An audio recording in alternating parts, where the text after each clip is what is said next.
Welcome back to Investing Talk Podcast. Today, we're taking a close look at a company that's been getting some attention lately, Chagee Holdings. You've pulled together some really interesting material on this China-based premium tea drink company. Everything from its recent IPO, which was just this month, April 2025, to its, well, pretty ambitious expansion plans. So our mission today is to sort of unpack all this, pull out the key insights you need without drowning you in data.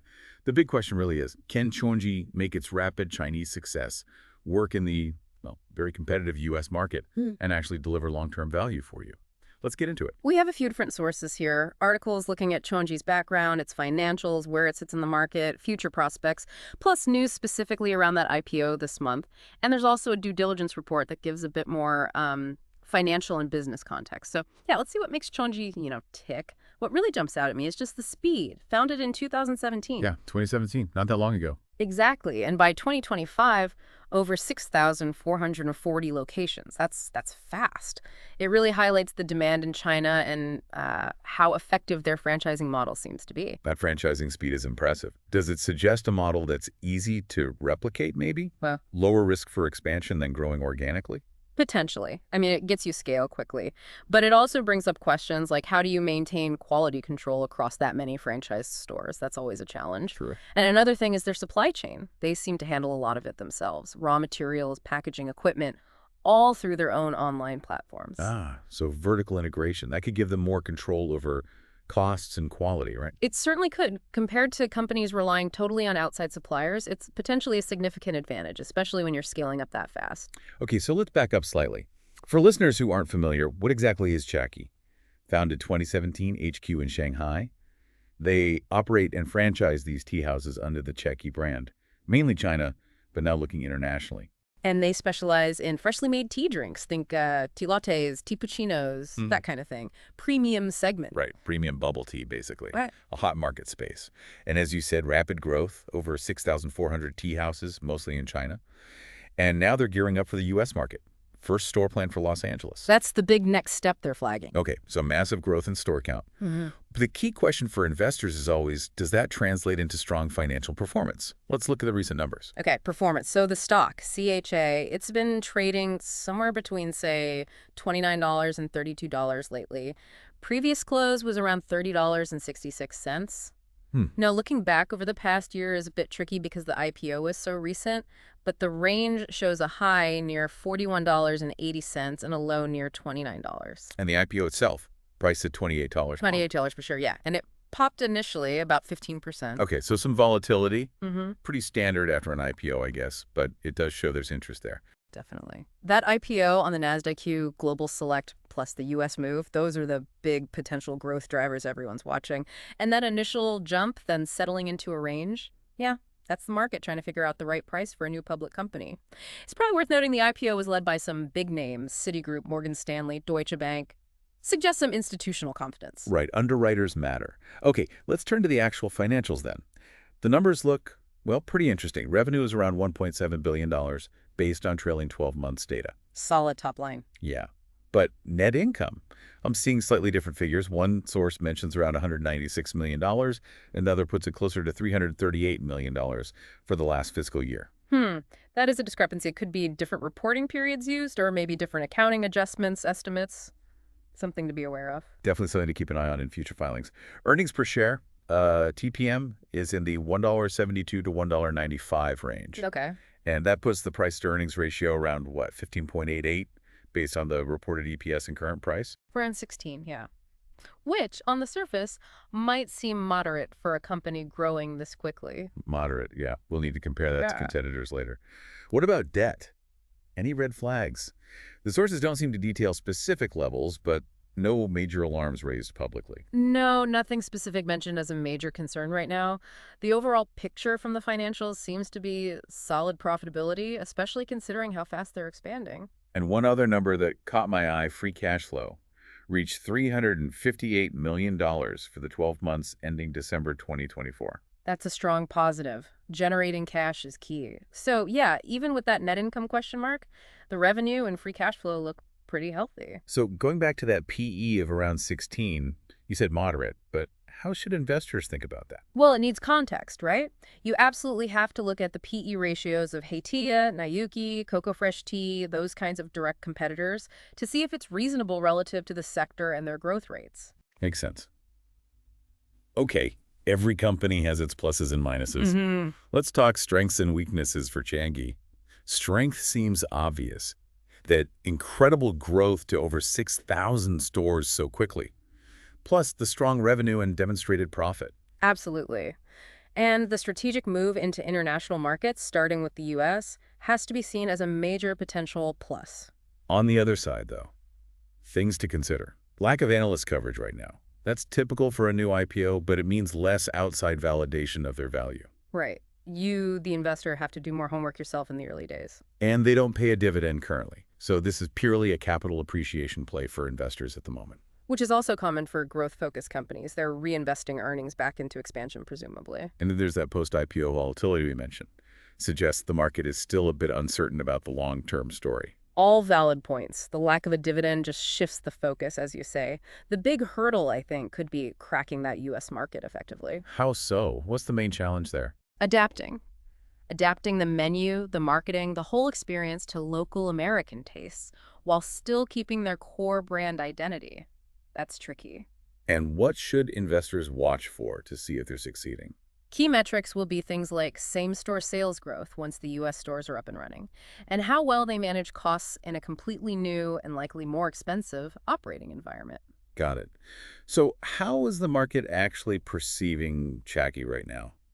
Recent news seems optimistic, focusing on the growth story, the IPO success, the U.S. plans. There's definitely been positive buzz around the expansion narrative. But as we said, very few formal analyst ratings yet because they're so new to the public market. Correct. That professional third-party assessment is largely missing for now. It'll likely build up over the next few quarters as they report more results. What about social media? Any vibe there? It's fairly sparse still, but generally seems positive from what's out there. A lot of the commentary kind of ties into this broader trend of Chinese consumer brands trying to go global. Interesting. That initial 15% IPO jump we saw, is that level of enthusiasm sustainable, do you think? Yeah. Especially given the risks of a, new foreign company entering the competitive U.S. market. That's the key question. Initial IPO pops can often be driven by, let's say, excitement and maybe limited share availability. Long-term sustainability depends entirely on execution. History shows IPOs of foreign firms entering the U.S. can be quite volatile. Success really hinges on demonstrating consistent financial performance and proving the strategy works in the new market. Sentiment alone won't carry the stock forever. Right. Execution is everything. Okay, let's talk competition. Who are they up against? They're in that premium bubble tea beverage space. Big names that come to mind are Heitea, Nayuki Tea, Cocoa Fresh Tea. Those are the main ones, particularly in Asia. Heitea is often seen as the innovator in China. Nayuki has a strong brand, focuses on fresh ingredients. Cocoa Fresh Tea has a massive global footprint already. So where does Chagee fit in? What are its strengths compared to those guys? Based on what we've seen, Chagee's edge seems to be that rapid franchising scale, achieving size very quickly, and hitting profitability relatively early in that process. Plus, this aggressive push into international markets now. Though, it's worth noting, their rivals are also expanding internationally, so it's a race. You mentioned Heitea is known for innovation. What kind of innovation should Chagee be watching out for to stay competitive? Both in China and potentially here. Good question.